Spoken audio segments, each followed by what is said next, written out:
अस्सलामुअलैकुम स्टूडेंट्स, आज हम स्टार्ट करेंगे क्लास 9 के चैप्टर नंबर 2 के शॉर्ट क्वेश्चन। चैप्टर नंबर 2 है कंप्यूटेशनल थिंकिंग एंड एल्गोरिथम। चलते हैं अपने शॉर्ट क्वेश्चन की तरफ। क्वेश्चन नंबर 1 है, what is the major difference in solving simple problem and complex problem. आपने डिफरेंस बताना है कि सिंपल प्रॉब्लम और कम्प्लेक्स प्रॉब्लम में डिफरेंस क्या है। ठीक है, तो simple problem have a clear goal. जो सिंपल प्रॉब्लम होता है उसमें आपका जो गोल, जो मकसद होता है वो क्लियर होता है। इसमें फ्यू वेरिएबल्स होते हैं। स्ट्रेट फॉरवर्ड सोल्यूशन होता है। They can be solve using existing knowledge and tools, और इसको सोल्व किया जाता है जो आपके पास एग्जिस्टिंग नॉलेज और टूल होता है उसके मुताबिक। कम्प्लेक्स प्रॉब्लम जो होता है आर अनक्लियर, ये अनक्लियर होता है। इंटरकोनेक्टेड एंड डायनामिक, ये इंटरकोनेक्टेड होता है, यानी ये कनेक्ट होता है मुख्तलिफ चीज़ों से। In dynamics they have multiple goals, इसमें मल्टीपल मकसद होते हैं। मैनी वेरिएबल्स होते हैं। रिक्वायर क्रिएटिव थिंकिंग, और इसमें क्रिएटिव थिंकिंग रिक्वायर होता है। Solution are often nuanced and context dependent. फिर उसके बाद क्वेश्चन नंबर 2 है, why software designer prefer to use IPO chart. के सॉफ्टवेयर डिज़ाइनर IPO चार्ट को क्यों प्रेफर करते हैं। IPO chart are considered easy tool that software designer use to solve problem. IPO chart एक सबसे आसान टूल है जिसका इस्तेमाल सॉफ्टवेयर डिज़ाइनर करते हैं, किस लिए, प्रॉब्लम सोल्व करने के लिए। The IPO model represent the flow of inputs. IPO आपको बताता है कि इनपुट कैसे लेना है, प्रोसेसिंग कैसे की जाएगी, and output with in a system और अ प्रोग्राम, और आउटपुट कैसे लिया जाएगा किसी सिस्टम और प्रोग्राम में। It help in planning, documenting and evaluating the design. ये आपको मदद करता है किस चीज़ में, एवेल्युएट करने के लिए, डॉक्यूमेंटिंग करने के लिए आपके डिज़ाइन को, and performance of a system और अ प्रोग्राम, और परफॉर्मेंस ऑफ सिस्टम और प्रोग्राम को समझने में मदद देता है। फिर क्वेश्चन नंबर 3 है, difference between computational thinking and logical thinking. Computational thinking और लॉजिकल थिंकिंग में फ़र्क क्या है। तो computational thinking involve problem solving technique use in computer science. Computational thinking में शामिल है कि वो टेक्निक्स किसी प्रॉब्लम को सोल्व करने के जो कंप्यूटर साइंस की मदद से की जाती हैं। Focus on finding efficient solution, या आपको एफिशिएंट सोल्यूशन फाइंड करने पर फोकस करता है। Use in various field including, various field का इस्तेमाल किया जाता है, जिस कंप्यूटर साइंस भी उसी की एक फील्ड है। इंजीनियरिंग एटसेट्रा, फिर इंजीनियरिंग भी इसमें शामिल है। Logical thinking refer to reasoning based on principle of logic, जबकि लॉजिकल थिंकिंग क्या है, वो रीजनल बेस है, यानी reason based principles of logics हैं। Focus on reasoning and making deduction, और इसमें हर चीज़ की रीजनिंग दी जाती है और अननेसेसरी चीज़ों को डिडक्ट किया जाता है। अप्लाई इन मैथमेटिक्स फिलोसफी, इसका इस्तेमाल ज़्यादातर मैथमेटिक फिलोसफी और एवरीडे रीजनिंग या एवरीडे रीजनिंग में किया जाता है। नेक्स्ट क्वेश्चन नंबर 4 है जी आपका, right 4 properties of computational thinking. Computational thinking की कोई सी 4 प्रॉपर्टीज़ लिखनी है। प्रॉपर्टीज़ ऑफ कंप्यूटेशनल थिंकिंग क्या है, डिकम्पोजिशन, एब्स्ट्रैक्शन और पैटर्न रिकॉग्निशन। डिकम्पोजिशन क्या है, breaking down the large problem into smaller manageable ones and working on them one by one. आपने बड़ी प्रॉब्लम्स को छोटी प्रॉब्लम्स में डिवाइड करना है, ठीक है, और फिर उन छोटी प्रॉब्लम को वन बाय वन सोल्व करना है। These smaller problem are preferred as a sub problem, referred as sub problem. फिर इन स्मॉलर प्रॉब्लम को आप सब प्रॉब्लम भी कहते हैं। This way we simply the problem are solve it easily. तो इस तरह से हम क्या कर सकते हैं, सिंपली अपने प्रॉब्लम्स को सॉल्व कर सकते हैं।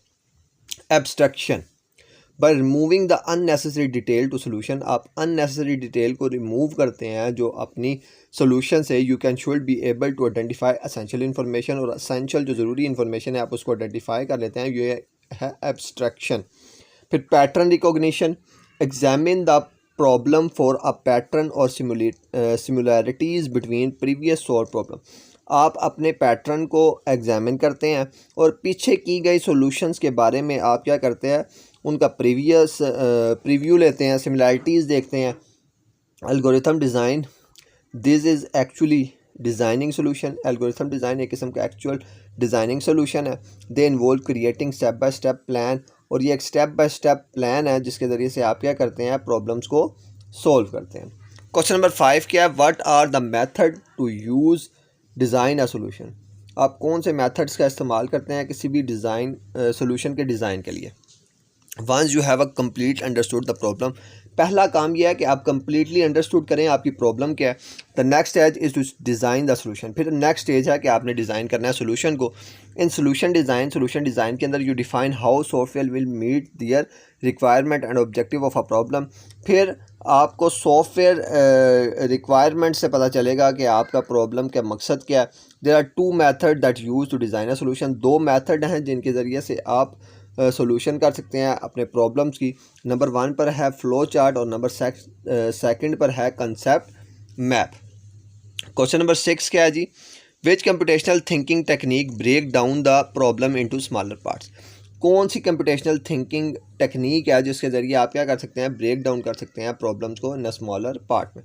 The computational thinking technique. तो कंप्यूटेशनल थिंकिंग टेक्निक है, अभी हमने ऊपर इसको डिस्कस भी किया है। The break down the problem into smaller part is called decomposition.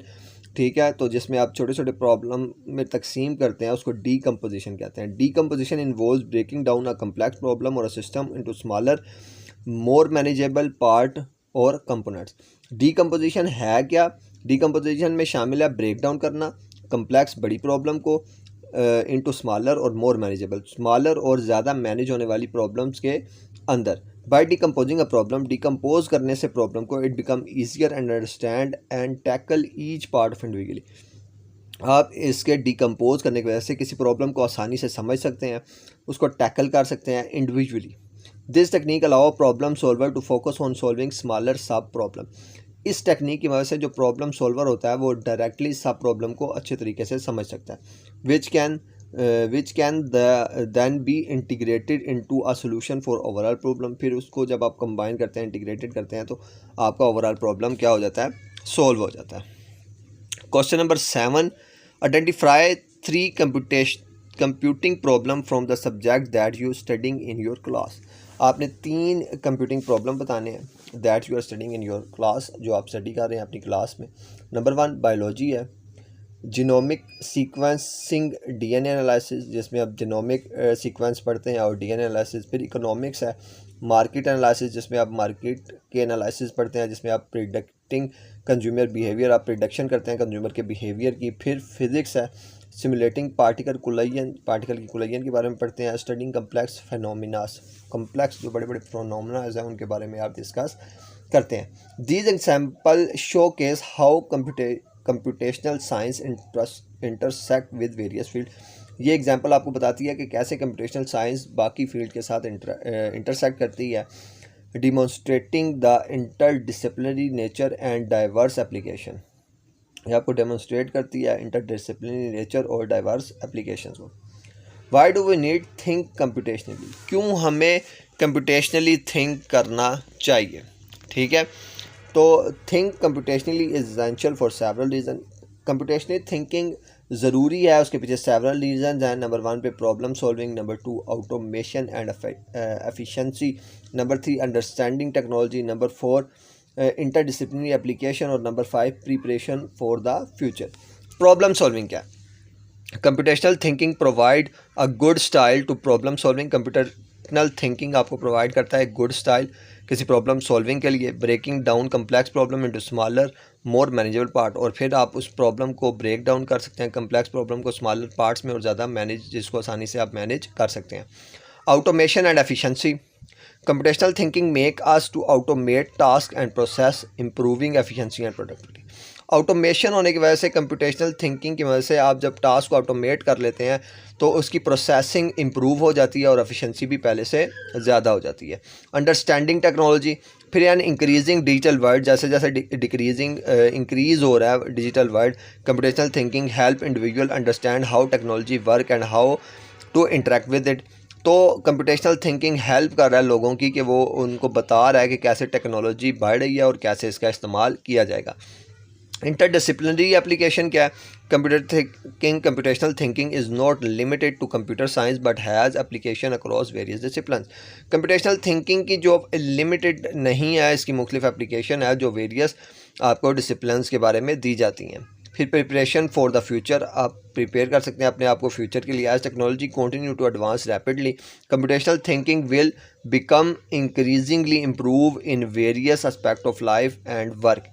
जैसे जैसे टेक्नोलॉजी इंक्रीज़ हो रही है, रैपिडली एडवांस हो रही है, तो कंप्यूटेशनल थिंकिंग क्या कर रही है, इंक्रीज़ कर रही है, उसकी इंपॉर्टेंट के बारे में बयान कर रही है, various aspect of life and work. Question number 9 क्या है जी, the telephone number will have 9 digit. एक टेलीफोन नंबर है जिसके 9 डिजिट हैं। आउट ऑफ दीज 9, इन 9 में से the first 2 digits represent the area code. जो फर्स्ट 2 डिजिट हैं वो एरिया कोड को रिप्रेजेंट करते हैं। And are it remain constant within a given area, और वो कॉन्स्टेंट है आपके गिवन एरिया में। The last 7 digit represent the number. जो लास्ट 7 नंबर हैं वो रिप्रेजेंट करते हैं, लास्ट 7 डिजिट हैं वो रिप्रेजेंट करते हैं नंबर को। And it can not design begin with zero, और वो ज़ीरो से स्टार्ट नहीं होते। How many different telephone numbers are possible within a given area code. तो आपने बताना है कि कितने नंबर गिवन है पॉसिबल एरिया में। तो the first 2 digits represent the area code and are fixed.